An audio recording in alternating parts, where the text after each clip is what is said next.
The government started virtually on a clean slate with an image that India has entered into a phase of policy paralysis. But fortunately, with a decisive majority in the election, decision making had always become easier. And over the last 2 years, we have consistently moved in one direction, step after step, and that there has been a series of steps we've taken: opening out markets, easing businesses, rationalizing taxation, having a more non-discriminatory system of resource allocation, making entries into businesses easier, making exits out of business easier. Now, I think we've reached, we've crossed all those barriers one after the other. I have a little bit of the unfinished agenda of the reform process, which is still pending.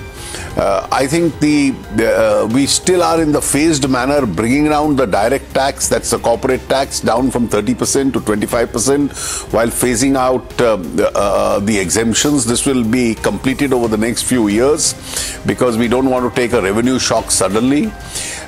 We have the major indirect tax reform, which I hope to clear very soon, the goods and services tax. We have some changes to the company law which are in the pipeline. The health of the banking system, we've started a whole program in more than one way of repairing that situation.